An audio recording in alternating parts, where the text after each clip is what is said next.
certainly want to welcome everybody to our last happy hour edition for the year 2020. What a crazy year it's been.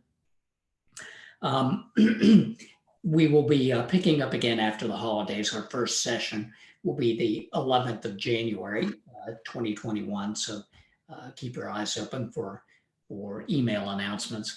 And we're going to do another Dermpath review just ahead of the next offering of the Dermpath core exam on Saturday, February 13th, 2021. So those are 2 dates you'll want to keep in mind. And I would also encourage you guys to reach out to us with any topics that you would like us to cover in these sessions.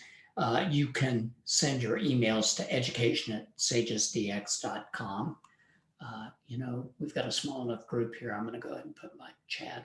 I'm sorry, just give me a second here.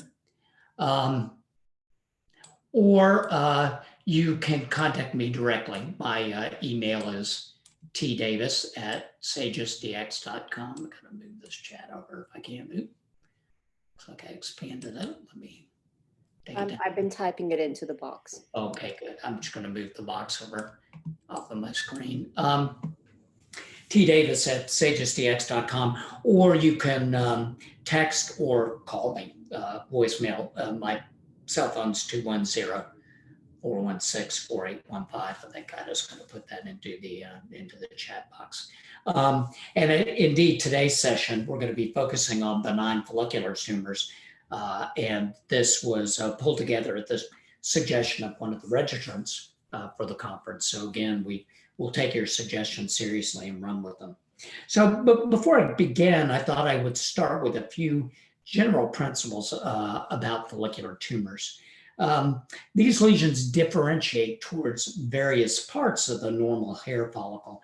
And so it really does behoove someone to have a good working knowledge of follicular anatomy before studying follicular tumors. And you can really get that primer, if you will, on basic follicular anatomy in any introductory section of a good Dermpath text. I know that Elston has a quick blurb on follicular anatomy, as does Whedon. So I would encourage you to go back and review that before you begin a serious study of follicular tumors.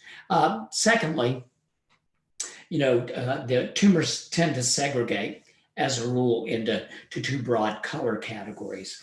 And when you look at a follicular tumor that's blue, that particular tumor is generally showing differentiation towards the inferior portion of the hair follicle. On the other hand, red follicular tumors tend to show differentiation towards the isthmus or infundibular portions of the follicle. And if you've got a follicular tumor that's composed of cleared out cells, it generally is showing outward sheath differentiation. Those are a few rules or general principles that you can use when looking at this group of tumors. When you do encounter an epithelial neoplasm and you're looking at it and trying to decide, hey, does this particular tumor show evidence of follicular differentiation? There are a few clues that you can use when you're studying the tumor at high power or low power that give you an indication that it is showing follicular differentiation. First and foremost, if the tumor is making hair shafts, if you see hair shafts within the tumor, that's clear-cut evidence, obviously, intuitively, of follicular differentiation. Likewise, if you see an epithelial tumor that's associated with the production of shadow cells, that's indicative of follicular differentiation. Remember, the hair matrix gives rise to shadow cells when it normally forms the hair shaft. The hair cortex has shadow cells normally. Thirdly, the stromal changes associated with the follicular tumor may be a clue to diagnosis. A lot of follicular tumors will have a very fibrotic stroma, and sometimes you'll see aggregates of spindled cells or mesenchymal cells intimately associated with the epithelial structures. indenting them. These are papillary mesenchymal bodies, and they resemble the primitive hair germ, and we'll be looking at some of those today. But the presence of papillary mesenchymal bodies in a tumor is another good indication that there's follicular differentiation going on. Finally, trichohyalin granules within a tumor or epithelial structures that resemble primitive follicular units within a neoplasm are clues to follicular differentiation. And as is the case with all adnexal tumors, we have well-defined follicular tumors. We'll be looking at some of them, but a lot of times you'll encounter a tumor that kind of isn't classic, that is kind of a tweener, might have features of this particular follicular tumor or that particular follicular tumor or overlap, and that's okay. What we'll do in that instance is we'll sign something out as a benign adnexal tumor with follicular differentiation, and then in a comment we'll say this lesion, while not classic, has features most closely approximating, let's say, a Trichofolliculoma or a Trichoadenoma. So be aware of the fact that these lesions tend to run along a continuum, and sometimes you'll have overlap features within these tumors. Well, with that in mind, we'll go ahead and start with our first tumor. This session really shouldn't take too long. We have a trisected punch biopsy here. This is clearly from head or neck. If you look in the papillary dermis, you can see a fair concentration here of follicular units. These are vellus hair follicles, but notice they have an inferior portion as well as an isthmus and an infundibulum. So we have these vellus hair follicles and associated sebaceous glands, fairly high concentration of these. And then within the dermis, we have a vertically oriented, very sharply circumscribed tumor, indicating that this is a benign process. And if you look at the field on the left, you can see there's a collection of basaloid cells here. This is a blue tumor, and as I stated when we started, it's a good indication that this follicular tumor is showing differentiation towards the inferior portion of the hair follicle.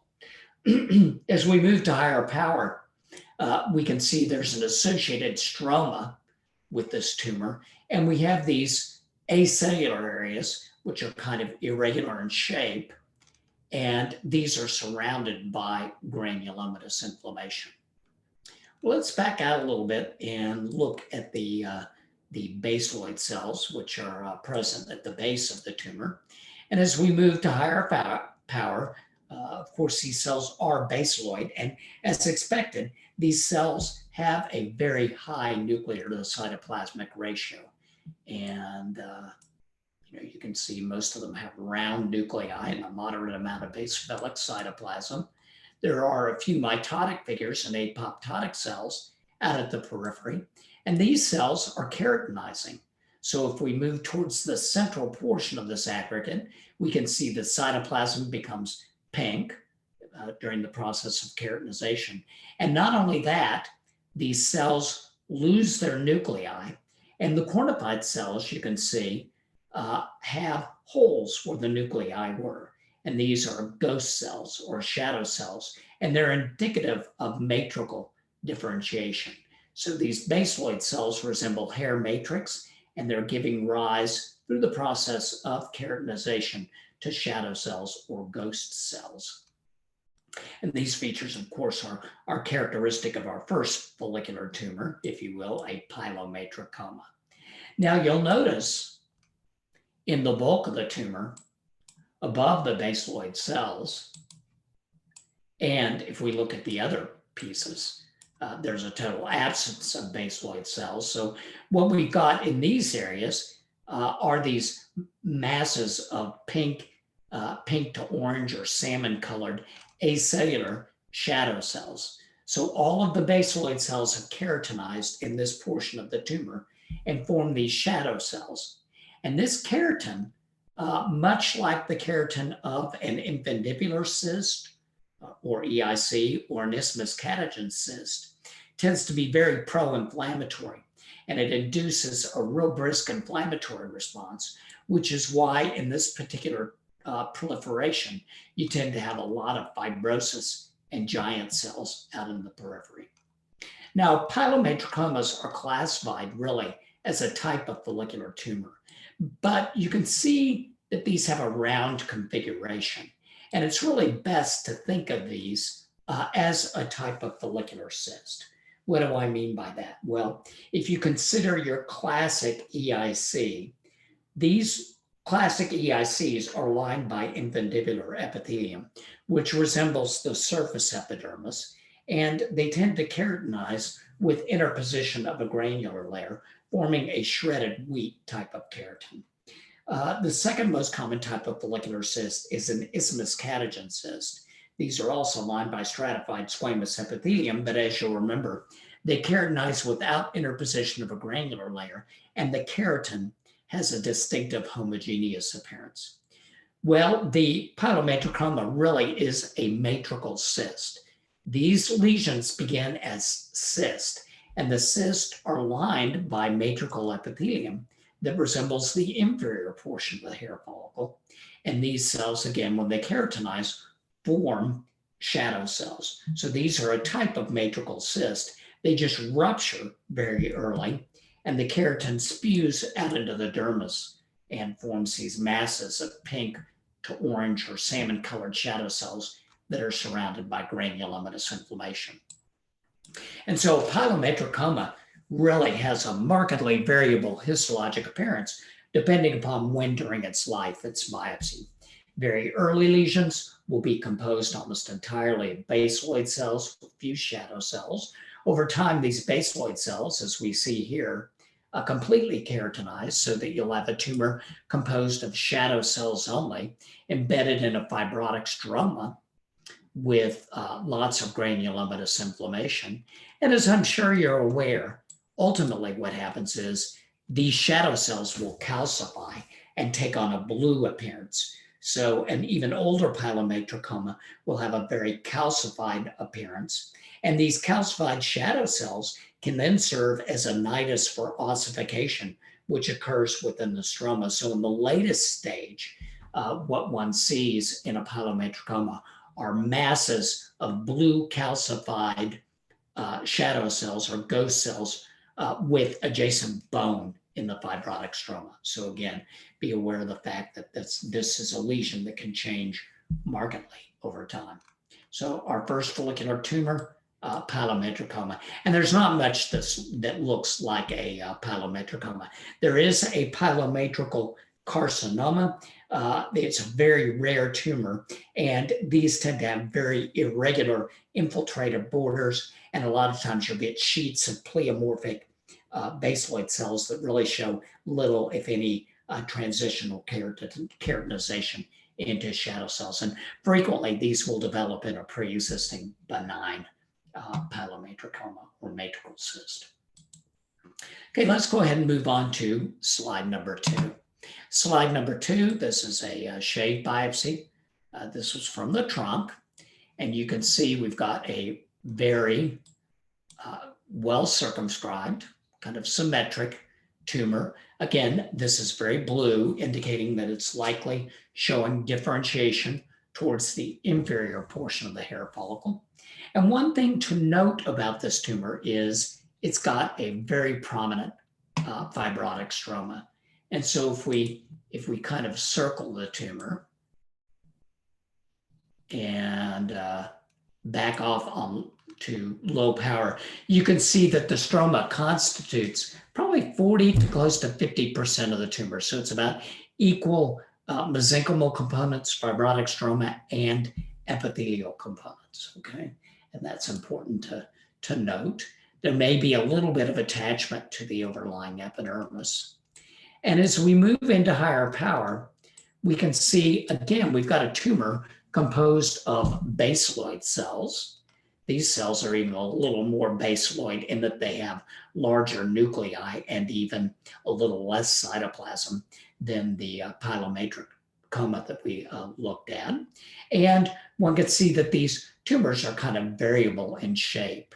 Some of them vaguely resemble kind of primitive or distorted follicular units. They're embedded within a fibrotic stroma. If you notice, the stroma is tightly adherent to the basaloid aggregates. There's no clefting between these basaloid cells and the surrounding stroma.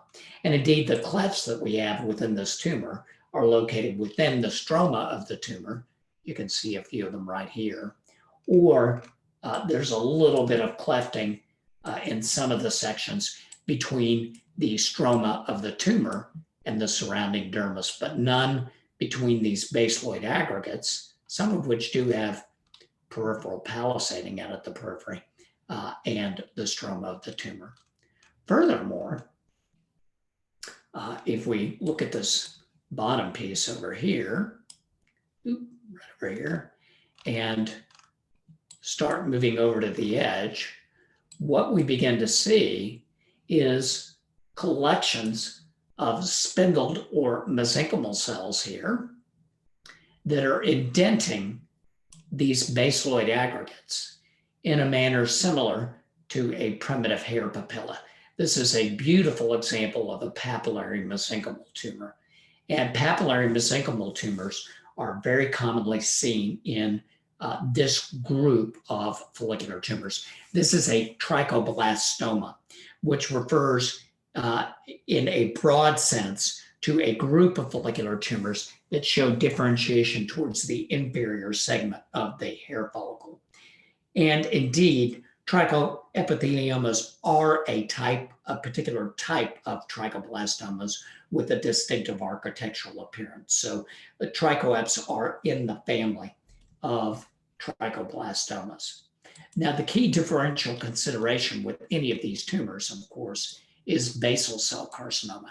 And there are usually some pretty reliable distinguishing features that one can use, although occasionally it can be different when you consider that basal cells really are a form of trichoblastic carcinoma. They're the malignant equivalent of these benign follicular tumors.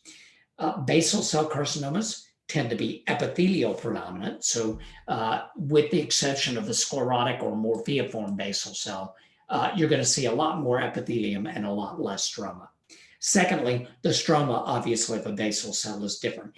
Rather than being fibrotic, it tends to be fibromucinous, and one tends to get clefts between the neoplastic aggregates of basaloid cells with peripheral palisading and the stroma of the basal cell, rather than within the stroma of the tumor or between the stroma and the dermis. Thirdly, these papillary mesenchymal bodies, and there's another one right here, collection of spindled cells indenting this follicular structure, are found very frequently in trichoblastomas or trichoepitheliomas and very rarely in basal cells. Here's another one right here. So these are really good indicators of follicular differentiation. Now, this particular tumor I would classify as a small nodular trichoblastoma. There are trichoblastic tumors which are present in the subcutaneous tissue or deeper dermis that have larger aggregates, and you could call those large nodular trichoblastomas. So it's a large group of follicular tumors composed of basaloid cells which show differentiation towards that primitive hair germ or inferior portion of the hair follicle. They're usually embedded in a fibrotic stroma. One can usually readily identify papillary mesenchymal bodies, and occasionally some of these will even show, although this one doesn't, trichohyalin granules within the basaloid aggregates. And again, the clefts tend to be present between the tumor and the dermis, or within the stroma of the tumor, rather than between the neoplastic aggregates and the stroma of the tumor. Now we'll go ahead and take a look at a trichoepithelioma. This is a particular type of trichoblastoma. This is a bisected shave biopsy from the face.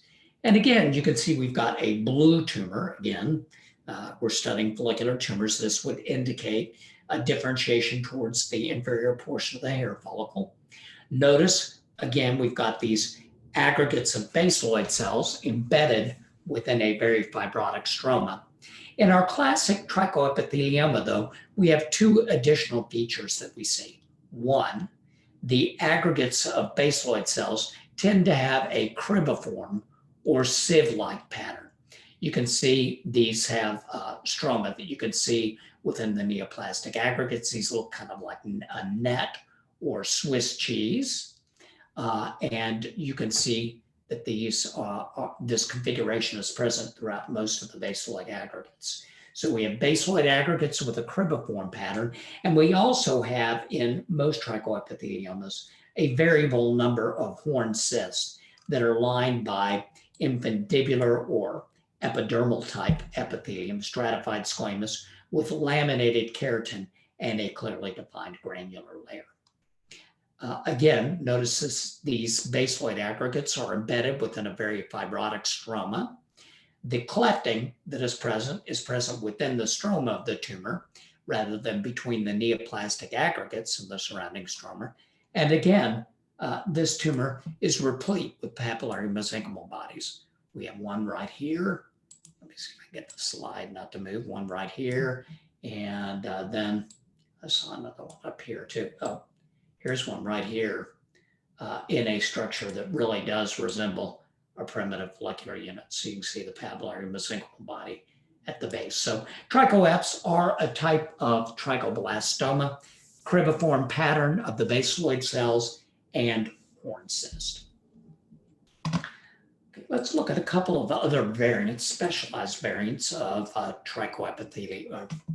Trichoepithelioma. We will. First, I've forgotten that I interspersed this tumor in between. So something a little different between our trichoblastic tumors. We have a bisected punch biopsy. This is from head or neck. How do we know that? Well, again, we've got a fairly high concentration of follicular and sebaceous elements, vellus ones, at the edge of the specimen. In addition, down at the base of the biopsy specimen, you can see we've got some skeletal muscle in the dermis. And it's the muscles of mimetic expression that extend into the dermis and allow us to move and show expression that are indicative of facial skin. Well, what we have in this particular instance is a pink tumor. And so this is a little more pink than the tumors we've been looking at, indicating that we've got a follicular tumor showing differentiation towards either the isthmus or the infundibulum. And really, what this looks like is a collection of milia. And in many ways, that's what this tumor is. You can see we've got kind of a collection of horn cysts. These cystic structures are lined by stratified squamous epithelium that clearly is keratinizing. These cells are not so basaloid. They kind of have abundant pink cytoplasm. And you can see they are filled with kind of laminated or basket weave cornified layer or cornified cells. And we've got a granular layer here. So these are cysts lined by infundibular epithelium, some of which are interconnected in some of the sections. I think we can see it even better down here, forming eyeglass-like structures. These have also been referred to the Cheerio tumor, toasted O type tumor. And this is a trichoadenoma. It is basically a very easy tumor to identify. And it is just a kind of a collection, if you will, of milia or small infundibular cyst. Pretty rare tumor. We don't see too many of these biopsy, and certainly nothing distinctive about them clinically. Okay, let's kind of move back to our consideration of trichoblastic tumors. We have a punch biopsy here. This is a fairly small punch. I believe this was a 2 or 3 millimeter punch biopsy. Let me tilt the slide a little. And this was, again, from the face. And one can see within a very sclerotic stroma, kind of pink here, a collection of kind of basaloid cells. So again, we're probably dealing with a tumor that's showing differentiation towards the inferior portion of the hair follicle. And we've got these very narrow cords and strands of cells embedded within a very sclerotic stroma, okay? and some of these are kind of curved in shape. And so what we have here is our Paisley tie differential.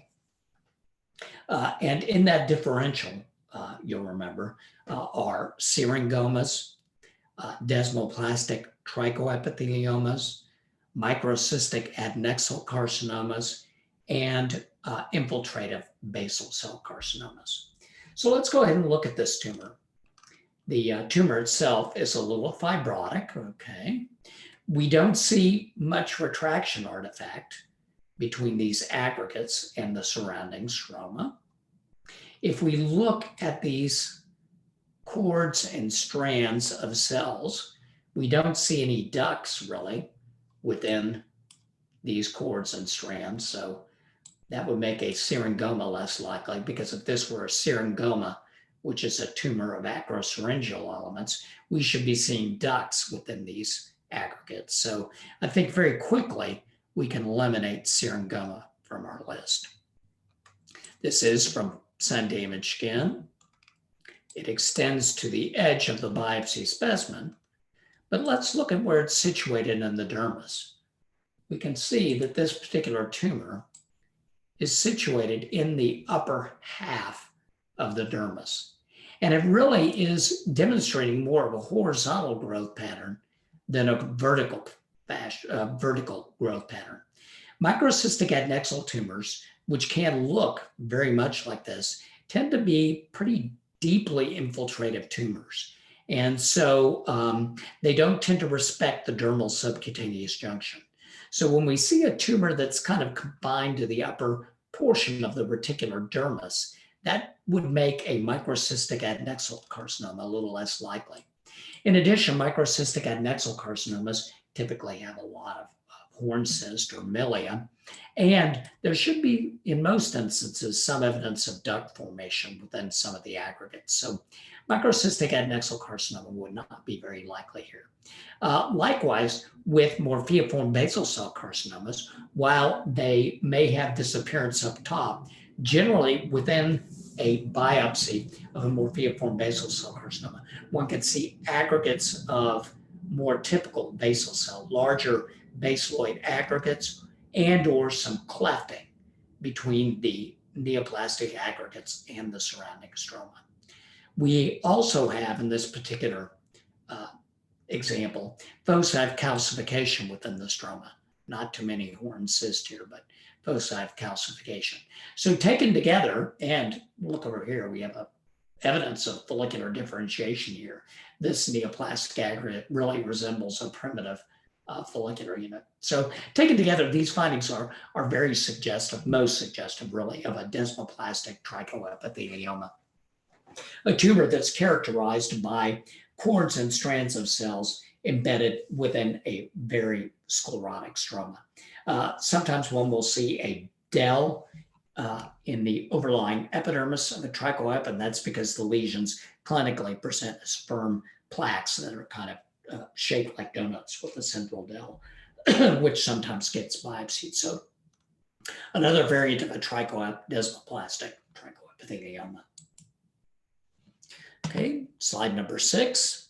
Let me flip the slide here. And we have an excisional biopsy from sun-damaged skin.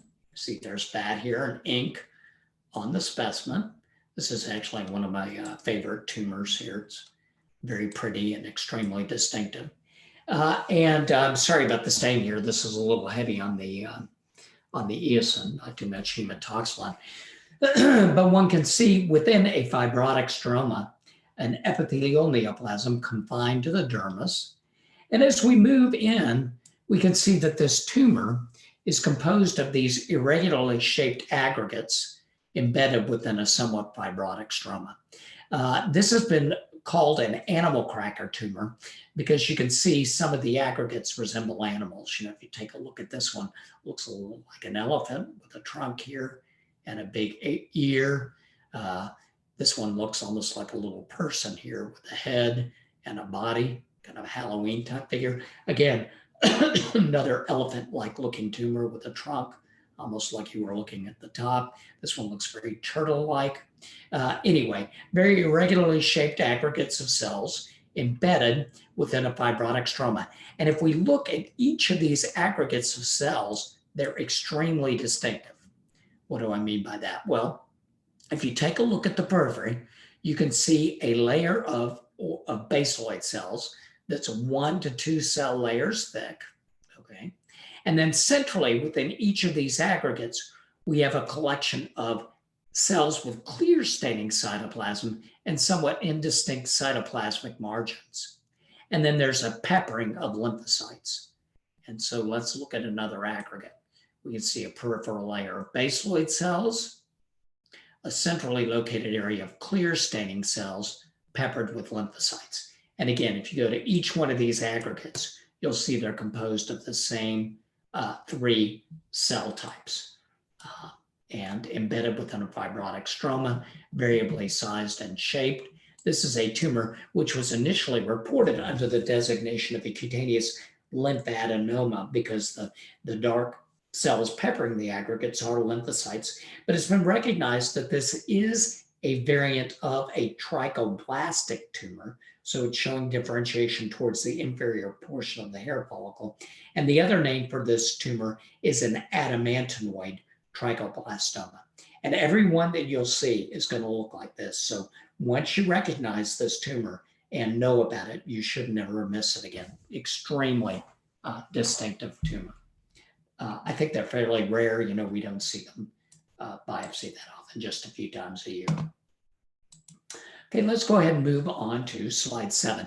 And we're going to look at a few different variants of cystic follicular proliferations. So we have a dome-shaped papule here. This is from head or neck. Again, notice the high concentration of follicular and sebaceous elements here. Some vellus hair follicles. And we have a centrally located cystic structure lined by follicular epithelium, in this case, infundibular epithelium, stratified squamous epithelium, granular layer. And this is our big mother follicle. And then radiating out from the wall of this mother follicle are several baby follicles. And these are fully formed follicles. You can see that each one of them has an inferior segment with a matrix and an inner root sheath with trichohyalin granules and an outer root sheath. In addition, each one of these follicles is making a hair shaft, and these hair shafts are being pushed out into the central mother follicle. So this is a Trichofolliculoma, and it resembles some other forms of follicular cystic tumors, but it's the only one in which the radiating epithelial structures emanating off the centrally located cyst are fully formed follicular units with an inferior segment that are making hair shafts. It's the only one. So if you see that, think of Trichofolliculoma. Obviously, these are 3-dimensional orbs, and so the histologic parents can vary depending upon where they're cut. But Trichofolliculoma, and as I'm sure you're aware, clinically, these could present as papules with a little tuft of white vellus hair follicles coming out of that centrally located cystic structure. Excuse me. Okay, let's go ahead and move on to slide 8. I'm going to take a drink here. Slide 8. Again, we have another cystic follicular tumor. Let me get my cursor here and I'll flip the slide. And again, similar to our Trichofolliculoma, we have this large cystic structure emanating from the undersurface of the epidermis and lined by infundibular epithelium, stratified squamous, kind of our basket weave keratin, a little bit of a granular layer. But in this case, we've got these fat, thick finger-like projections radiating from the wall of the cyst. These are somewhat interconnected. And notice these lack the inferior portion of the hair follicle. There's no matrix, there's no inner root sheath. And what we have are projections of kind of isthmic and infundibular epithelium. Frequently in this particular tumor, and this is a Pilar sheath acanthoma, one can see ductal structures that probably represent attempts at formation of the sebaceous duct. But what's distinctive about this tumor is, again, we've got, a mother follicle here, kind of this cystic dilatation of follicular epithelium with radiating thick, fat, finger-like structures with no hair shaft formation and no inferior portion. And that is what defines a pilar sheath acanthoma. Go ahead and move on and round out our discussion of cystic follicular structures with our last consideration. This is a punch biopsy. And again, we've got this cystic dilated structure derived from follicular epithelium. This one's a little more convoluted. And again, we have these epithelial strands emanating from the wall of this large dilated follicular structure, but these are skinny little fingers, skinny little digits. And again, there's no evidence of an inferior portion of the follicle here. No matrix, no hair shaft formation, no outer root sheath or inner root sheath epithelium. And so this is a dilated pore whiner. Closely resembles a pilar sheath acanthoma, but we'll go back to our pilar sheath acanthoma. The pilar sheath acanthoma here, you can see, has big, fat, finger-like projections, whereas a dilated pore whiner is characterized by thin, skinny, finger-like projections. So really, it's kind of best to think of a pilar sheath acanthoma as kind of a dilated pore whiner on steroids, or a pregnant or gravid dilated pore whiner. Okay, let's go ahead and move on to slide 10. Slide 10 is kind of an interesting tumor. We don't see these biopsied too terribly often, but they're kind of important to recognize. And one can see we have, this was a portion of an incisional biopsy from the head or neck. You can see it's kind of inked here. And again, we have a high concentration of follicular and sebaceous elements in the dermis. And we have a very sharply circumscribed lesion here. You can see it's got a very distinctive stroma with a little bit of separation of the stroma from the surrounding dermis. Very vertically oriented, and the sharp circumscription and vertical orientation are very characteristic of a benign tumor. What's interesting, and you can really even detect it at scan, is that this tumor, even though it has some evidence of follicular differentiation with distorted follicular units, is largely a mesenchymal tumor.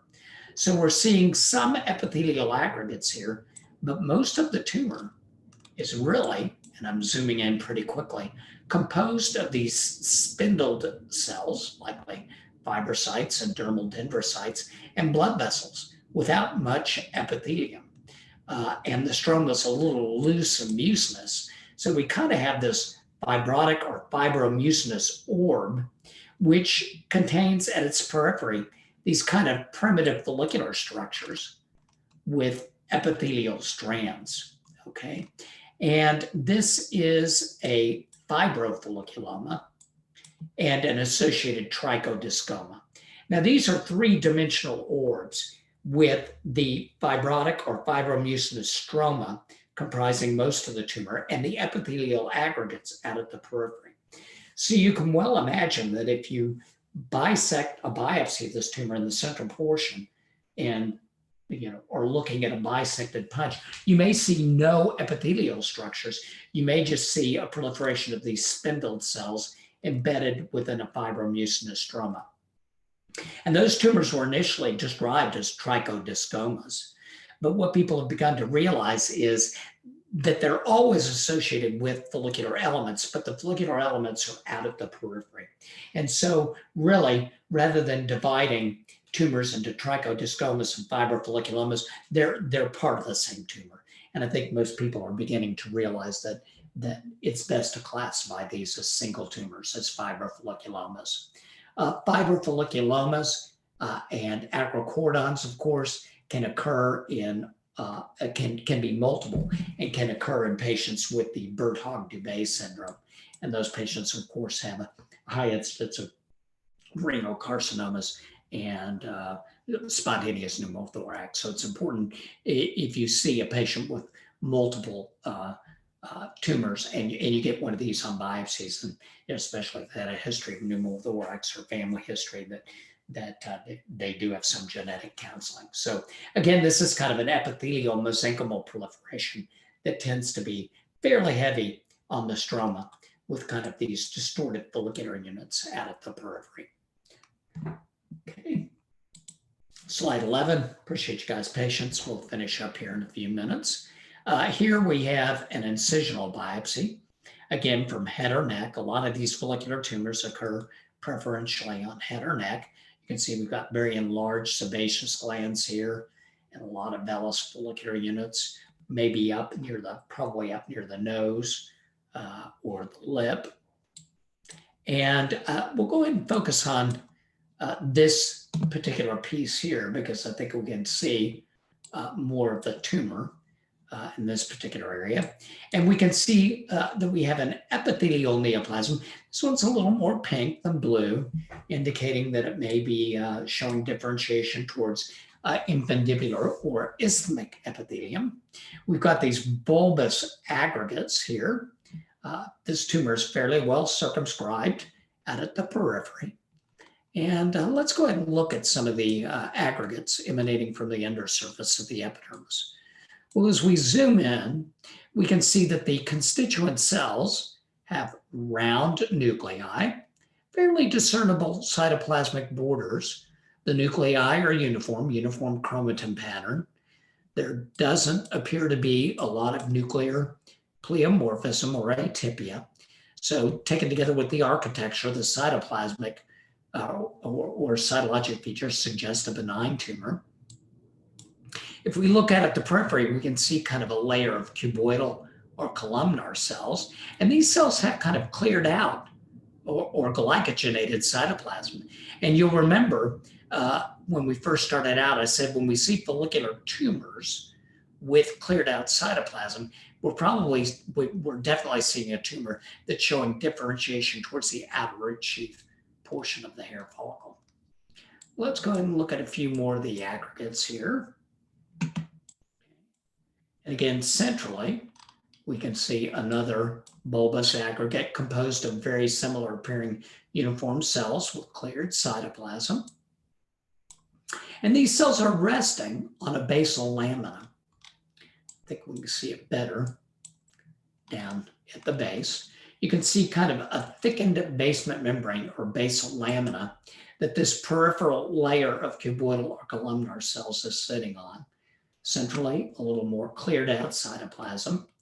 And these features are diagnostic of a trichilemmoma, which is a benign follicular tumor, again showing differentiation towards outer root sheath epithelium, characterized by bulbous aggregates that emanate from the undersurface of the epidermis. Now, centrally, you can see that the neoplastic aggregates are a little more irregular in shape and they're kind of broken up and embedded within this very sclerotic stroma. And this particular growth pattern in the central portion of an otherwise conventional trichilemmoma would make this a desmoplastic trichilemmoma. Some people feel that the desmoplastic changes are the consequence of trauma. This is a follicular tumor that occurs very commonly in the central area of the face, around the nose and mouth. And of course, multiple tricholemomas have been reported in patients with Cowden syndrome, although we usually see them as solitary lesions. These frequently come in as basal cell carcinoma. Very distinctive appearance. Sometimes it can be a little problematic and difficult to distinguish, say, from a basal cell if a superficial shame biopsy is done. So occasionally we'll see the lesions biopsy through this plane, and then it can be a little bit difficult. But usually, if you look at the cells on high power, you can see that they're glycogenated, more characteristic of outer sheath differentiation and a trichilemmoma rather than basal cell. Okay, and we'll go ahead and close out with a kind of a quickie cutie tumor here. And I have a question here. We'll go ahead and discuss this, okay, when I get done. Okay, we have a shade biopsy here. I'm sorry, I wasn't minding the chat very well. And one can see that this shade biopsy was obtained from head or neck. And one can see emanating from the undersurface of the epidermis, kind of hanging down like garland, these epithelial structures with horn cysts. And these are strands of infundibular epithelium making little horn cysts. And this is a tumor of the follicular infundibulum. Pretty indistinct clinically. You know, a lot of times they'll come in as rule out sebaceous hyperplasia or rule out fibrous papule. And they tend to be connected to the overlying epidermis by these strands. And again, you have this garland-like, plate-like proliferation of infundibular epithelium hanging off at the epidermis with horn cysts. So tumor of the follicular infundibulum, usually very superficial, located in the papillary and upper reticular dermis, and not that commonly encountered, or a lot of times not that commonly biopsied. So let me take this question here. At the end of would you be able to clarify, the question is how to differentiate between trichoblastomas versus trichoepithelioma again. Okay, so again, trichoblastomas refers to the entire group of tumor showing differentiation towards the inferior portion of the hair follicle, okay? So I'm gonna load these again. And so we've looked at several types of trichoblastomas, okay? We've looked at the small nodular trichoblastoma, case 2. We've looked at the trichoepithelioma, which is a type of trichoblastoma. It is a trichoblastoma. We've looked at the desmoplastic trichoepithelioma, which again, in the broadest cyst, is a type of trichoblastoma. And we've looked at the Adamantinoid trichoblastoma, which is, again, a type of trichoblastoma. When people talk about trichoepithelioma, they tend to use that term for the 2 types of trichoepithelioma that we looked at.